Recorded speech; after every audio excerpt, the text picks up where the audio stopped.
Hello and welcome to this week's edition of Inside Today's Boardrooms presented by Diligent Institute. I'm Eric Shore and I'm happy to be your host for today's discussion. Over the course of our episode today, we'll focus on enterprise risk management, and I'm thrilled to be joined by Carin Robinson, a director at PwC's Governance Insights Center for this discussion. Carin, thanks for joining us again. Welcome back to the show. Absolutely. Thanks for having me back, Eric. It's always great to be here. Excellent. Well, I know ERM is a vast and constantly changing topic. It covers lots of different areas. PwC has done quite a bit of research into the topic, and wanted to have you break down for us the 5 things that directors and other senior leaders should know about ERM. Great. Yes. And what's funny, Eric, is that we just released a primer for boards on the foundational elements of effective enterprise risk management. And we actually point to 6 key elements for effective ERM, but today I'll streamline it to 5 just for you.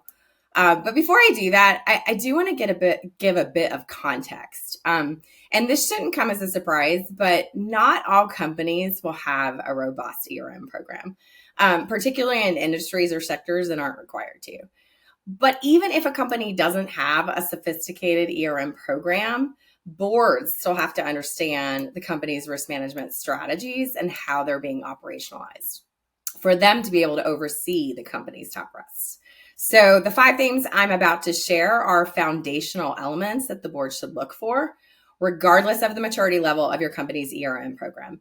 And quite frankly, if your company doesn't have some elements of ERM in place today, boards should be asking management, why not?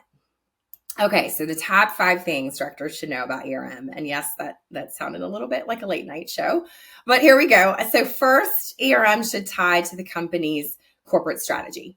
And really, the information from ERM should be integrated into strategic decision-making and strategic planning.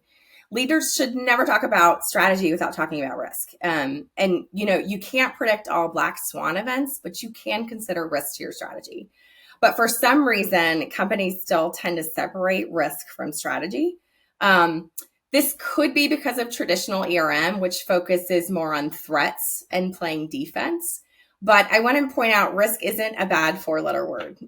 Modern ERM plays offense too and considers the positive and the negative and really helps companies identify new opportunities and potential challenges for taking better risks and staying competitive.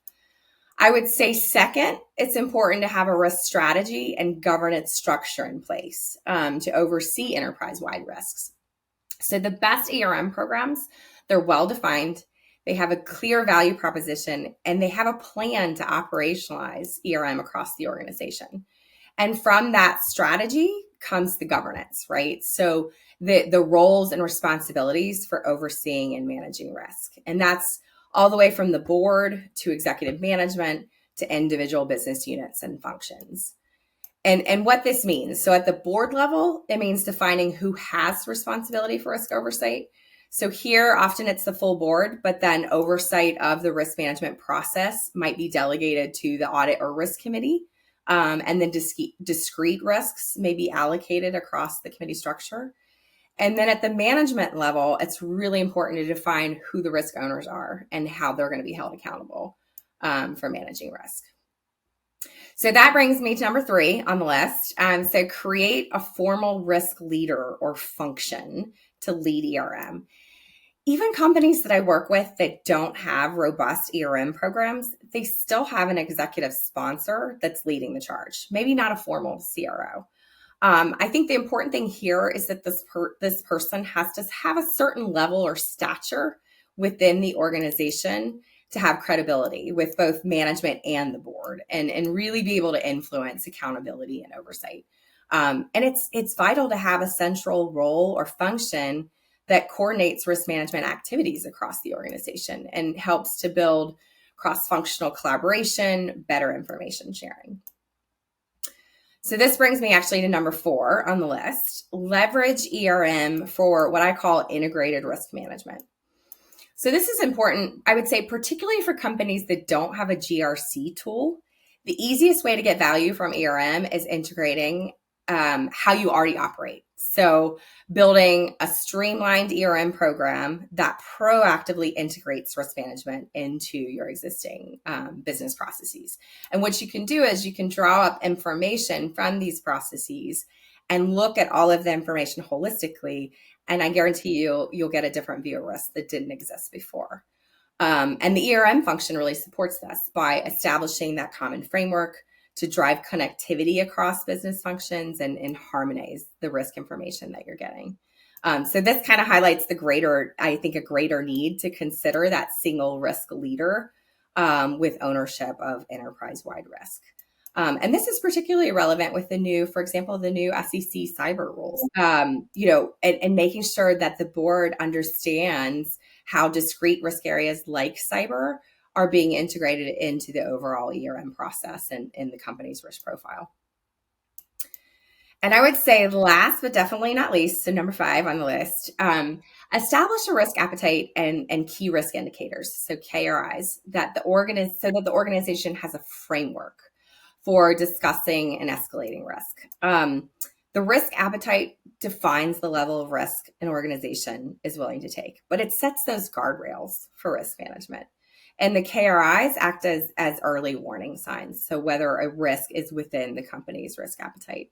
And I think the board plays a really important role here in setting the risk appetite with management, monitoring deviations from the agreed upon risk appetite. And it's the number one tool, quite frankly, for aligning stakeholders on how comfortable they are with how the organization is measuring risk and how it all comes together and is being managed. That's great, Carin. And I think the thing about the framework that you just presented is that regardless of the maturity of the risk organization at a company, each of those 5 steps allow board members, other senior executives to ask the right questions about what are we doing in these areas. And I think if you're doing well on each of those 5 metrics, your program is making progress. I want to talk to you a bit about some signs that maybe an organization isn't making progress. What are some of the missteps that you've seen companies make when trying to oversee risk, or what are some of the common areas that, in particular, board members might look for to identify problems with the ERM approach at their companies? Yeah, this is a great question. And to your point, ERM is a journey, right? And so what I just shared is kind of the building blocks of that journey. But I think it's important to point out that ERM is not a new discipline. It's always been about identifying and managing the top risks for the organization. And that hasn't changed, but a lot has changed. If you think about the inputs in the process itself, if you think about the increasing stakeholder expectations, if you think about the interconnectivity of risks and black swan events, and even the role of the CRO. So what we saw with the pandemic is that it really accelerated interest in ERM, particularly for companies that aren't necessarily required to have it. But what we're seeing now is that many ERM programs aren't getting enough traction. And so this could be a variety of reasons, but I'll give you my top 5 here. I think one is when ERM is seen as a check the box exercise. So a company can say, yes, we have an ERM program, and the program's only used to identify and assess risk. They do an annual risk assessment, and then it sits on the shelf until the next year.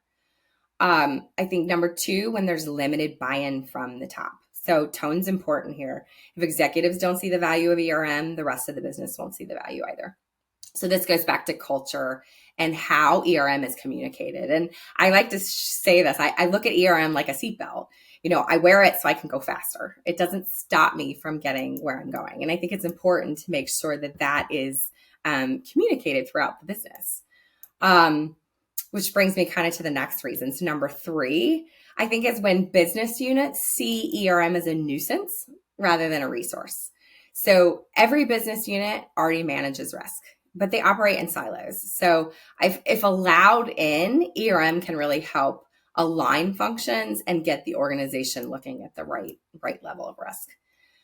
I would say number 4 is just not investing in people. And what I mean here is first assigning a risk leader that doesn't have enough respect in the company and maybe can't go toe to toe and challenge perspectives.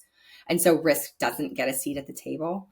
And also just not clearly identifying who in the business owns the risk and defining the expectations up front. And last, I would say, is around technology. So thinking that technology is the silver bullet.